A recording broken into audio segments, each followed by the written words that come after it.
Oke, uh, selamat malam untuk kita semua, khususnya untuk orang-orang muda ya yang sudah hadir pada malam hari ini. Um, Hari ini adalah hari kedua kita melakukan Electronic Week of Prayer dengan judulnya Kasih Perpanjangan dari Rasa Syukur. Nah, di mana pelajaran malam hari ini lebih sedikit eh, menyinggung pelayanan kampus ministry ya melalui kasih. Nah, seperti yang tadi Nadine sudah sampaikan bahwa tema kita sepanjang Minggu Sembahyang ini adalah My Circle of Influence Amplified. Nah, ini lingkungan-lingkungan pengaruh kita ya. Kemarin kita sudah belajar juga bagaimana lingkungan pengaruh kita dan motivator kita yaitu Kristus ya yang sudah mati di kayu salib. Nah, saat ini saya mau coba ambil dari pelajaran kita malam hari ini apa saja sih yang termasuk dalam lingkungan-lingkungan pengaruh kita. Nah, dari buku bahan WOP kita sudah ditulis lingkaran-lingkaran pengaruh yang di dalamnya itu contohnya adalah keluarga kita. Kemudian ada sahabat-sahabat kita, teman-teman di sekitar kita. Kemudian ada juga tetangga kita, ya. Dan salah satu di antaranya adalah orang-orang di sekitar kita yang berada dalam tempat di mana kita belajar. Dalam hal ini adalah kampus. Tidak hanya kampus, ini juga jadi pelajaran buat adik-adik yang masih sekolah, baik di SD, SMP, maupun di SMA. Nah, bagi saya dan mungkin Bapak Ibu, teman-teman semua yang saat ini masih menjadi mahasiswa ataupun pernah menjadi mahasiswa, kita pasti pernah mengalami pengalaman-pengalaman yang sangat luar biasa. Entah itu hal-hal yang menyedihkan bagi kita, hal-hal yang menyenangkan bagi kita, bahkan sesuatu yang bikin kita emosi, marah, jengkel begitu ya, atau gemes, greget, dan lain sebagainya. Dan ada juga tantangan ketakutan yang kita hadapi. Nah, di sini ditekankan keberadaan kampus sekuler ya, di mana kampus sekuler ini adalah kampus-kampus yang bisa kita bilang bukan kampus Advent gitu ya. Nah, ada tantangan dan ketakutan yang sedikit berbeda daripada teman-teman kita yang berkuliah di kampus Advent. Ini saya coba tampilkan beberapa tantangan, ketakutan, kekhawatiran saya sebagai mahasiswa pada waktu itu. Mungkin teman-teman pernah mengalami juga bagaimana tantangan-tantangan yang kita lalui ya. Di antaranya adalah tugas yang begitu banyak sehingga membuat kita malas untuk kuliah. Ada juga skripsi ya. Tidak sedikit dari teman-teman saya waktu itu yang mengalami stres karena penyusunan skripsi yang tidak kunjung selesai. Kemudian ada juga yang mengundurkan diri karena terlalu berat nih jurusan yang diambil. Ada juga tantangannya dari dosen kita sendiri, ya susah dihubungi, susah dikontak, diajak ketemu buat bimbingan susah banget ya. Kemudian mempengaruhi waktu dan nilai kelulusan kita. Khawatir kalau kita tidak lulus tepat waktu, khawatir uh, nilainya tidak maksimal, bahkan tidak dapat IPK cum laude begitu. Nah, kemudian dari sosial, pergaulan juga menjadi tantangan bagi kami, mahasiswa-mahasiswa yang kuliah di kampus sekuler. Tentu pernah mengalami namanya milih-milih teman ya. Tidak semua teman yang baik bisa kita jadikan teman. Nah, dan yang paling banyak saya temui tantangan-tantangan yang mahasiswa-mahasiswa di kampus sekuler hadapi adalah jadwal yang kena di hari Sabat. Dan itu menjadi tantangan bagi kami, bagaimana kami berjuang untuk bisa tetap gereja tanpa mempengaruhi akademis kami di perkuliahan, ya. Nah, mungkin teman-teman yang kuliah di kampus Advent tidak mengalami hal tersebut, tapi bagi kami itu menjadi tantangan tersendiri, ya, untuk menyelesaikan pendidikan kami pada waktu itu. Nah, tapi di luar ketantangan ini, di luar ketakutan ini, saya yakin Tuhan tidak pernah meninggalkan kita. Ya. Tuhan selalu sediakan jalan keluar bagi kita, ya. Dan apapun tantangannya, ada maksud Tuhan dalam kehidupan kita.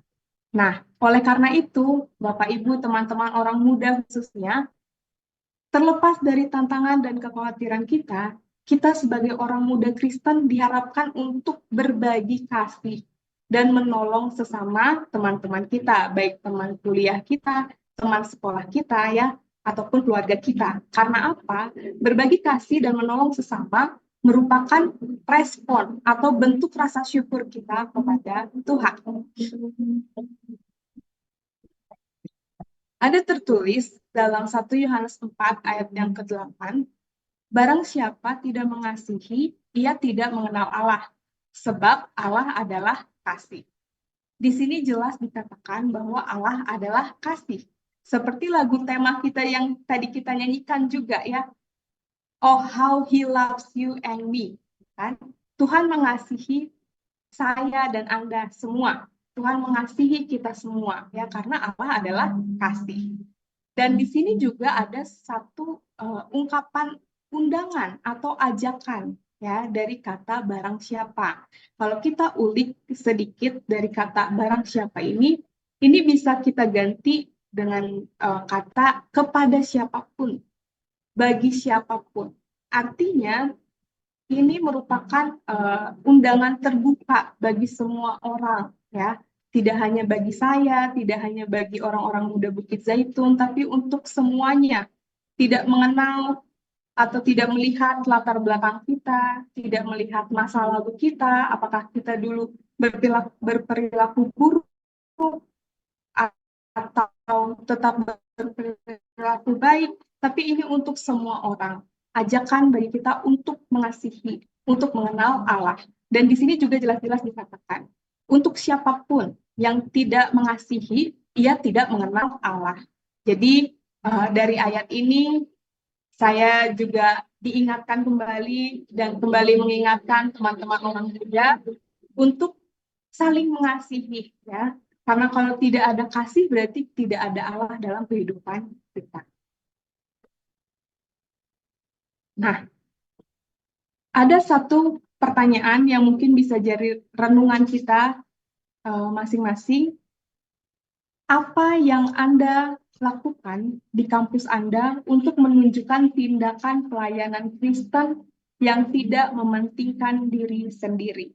Ya, apa sih yang bisa kita lakukan di kampus ataupun di sekolah untuk menunjukkan pelayanan Kristen, tapi pelayanan Kristen yang tulus, bukan pelayanan yang mementingkan diri sendiri. Dan di sini juga ada satu peringatan bagi kita. Kasih yang sejati berarti lebih daripada sekedar melayani teman-teman kita. Kasih yang sejati juga berarti melayani mereka yang sering diabaikan, dijauhi, atau dilupakan oleh masyarakat. Nah,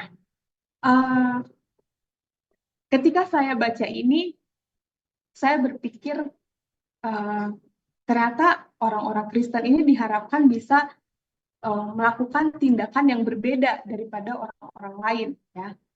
Baru-baru ini kita sering dengar kasus-kasus pembulian, ya kan, baik antar mahasiswa, antar siswa, bahkan siswa dan guru, ya.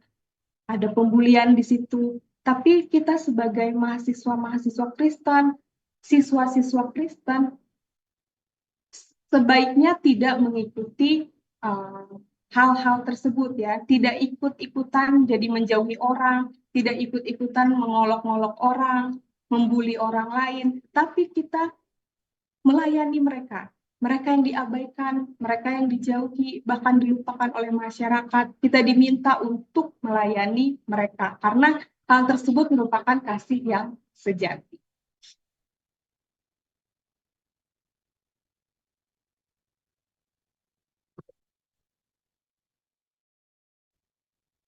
Nah,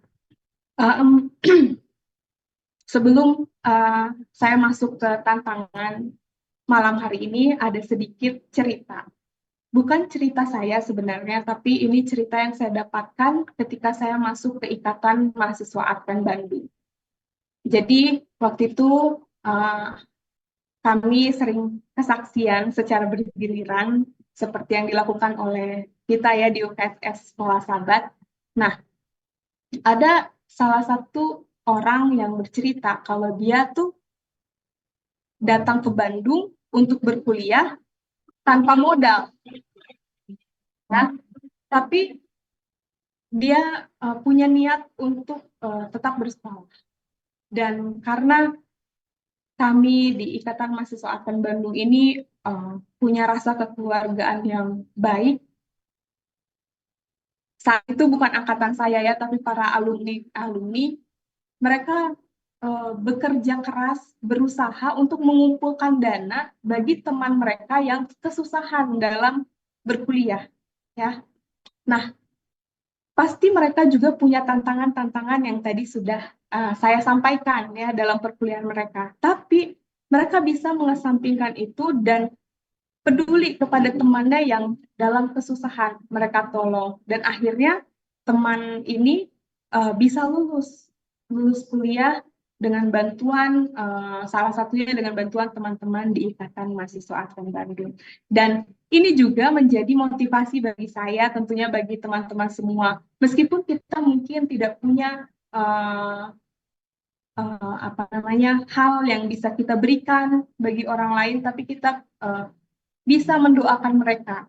Kita bisa support mereka melalui doa ataupun kata-kata ya untuk membangkitkan mereka, teman-teman mahasiswa kita yang mungkin dalam pergumulan atau mungkin stres dalam skripsi seperti Sasya ya, kita selalu support dia dalam doa ya kan, meskipun kita nggak tahu apa sih, kita nggak bisa kasih solusi yang terbaik gitu bagi mereka yang sedang bergumul dalam perkuliahan, bagi teman-teman kita yang kuliah. Tapi kita bisa mendoakan mereka agar mereka tetap kuat menjalani pendidikan mereka.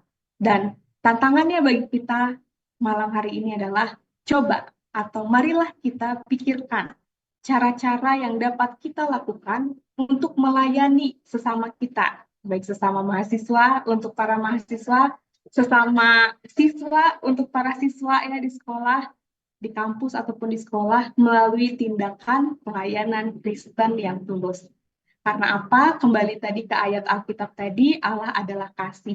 Sehingga karena Allah sudah mengasihi kita, kita perlu menjadi perpanjangan kasih Allah. Kita perlu membagikan kasih, menolong orang-orang di sekitar kita, khususnya teman-teman kita di kampus ataupun di sekolah, sehingga mereka bisa melihat kasih Tuhan, kuasa Tuhan itu nyata dalam kehidupan kita. Inilah firman Tuhan yang dapat saya bawakan. Terima kasih, Tuhan memberkati.